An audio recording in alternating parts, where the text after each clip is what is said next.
हामी 14 जनाको ग्रुप चाहिँ भुटान जाँदैछौँ। इन्डियाबाट भुटान पसिसकेको छौँ। धेरै नै रमाइलो हुँदो रहेछ। कोही कोही बेला यसरी साथीभाइसँग घुम्नु जाँदा पनि हामी सबै योगा ग्रुपबाटै नै गएको हौँ।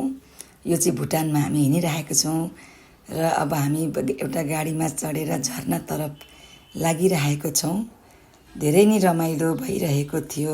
हामी झरना पुगिसकेको छौँ। वहाँ पुगेर एकदम हरियाली सिन, एकदम रमाइलो खालको वातावरण थियो। सबैजना खुसी भइरहनु भएको छ।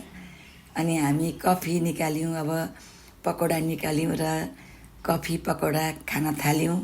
एकदम हाँस्दै रमाउँदै साथीहरू एकदम एकछिन खाइसकेर इन्जोय गऱ्यौँ। बसी बसी भिडियोहरू बनायौँ। एकदम रमाइलो भइरहेको थियो। त्यसको बादमा फेरि हामी एकछिन यस्तै भिडियो बनायौँ ओऱ्यौँ, फोटोहरू धेरै नै खिच्यौँ। खिचिसकेपछि फेरि हामी नाच्नतर्फ लाग्यौँ।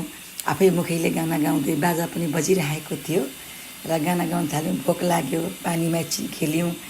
त्यसको बादमा हामी खाना खानतर्फ लाग्यौँ। सबैजनाले एउटा एउटा आइटमहरू बनाएर लानुभएको थियो। धेरै नै मिठो थियो।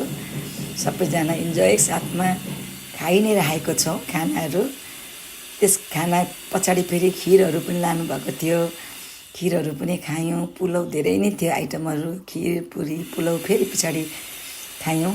धेरै नै खाइसकेको थियौँ खाना त हामीले सबैले एउटा एउटा आइटम गर्दाखेरि निकै भइसकेको थियो र पनि धेरैमा खाएको पनि थाहा पाइँदो रहेनछ। एकदम मजा लागिरहेको थियो जति पनि खाइरहेको थियौँ। र खाइसकेर फेरि पचाउनको लागि हामी एकछिन फेरि हामी नाच्नतर्फै लाग्यौँ।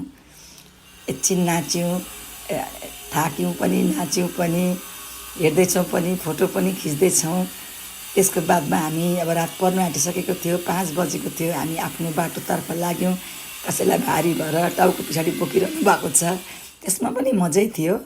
र आधी बाटोमा आएपछि मिठाई चाहिँ हामीले खाइसकेको थिएनौँ, बाँकी थियो।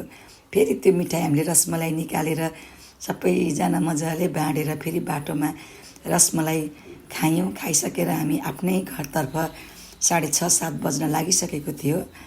हामी अब उहीँ भुटानबाटै गफ गर्दै गर्दै जाँदा गाडीमा गयौँ, आउँदा हिँड्दै हिँड्दै एकदम हरियाली हेर्दै रमाइलो भइरहेको थियो। गफ गर्दै साथीहरू आफ्नो घरतर्फ आयौँ। कोही कोही बेला यसरी हिँड्नु पनि एकदमै जरुरी रहेछ। धेरै नै रमाइलो भयो। अब यसरी महिनामा एकपल्ट भए पनि 2 महिनामा जानु चाहिँ पर्ने रहेछ।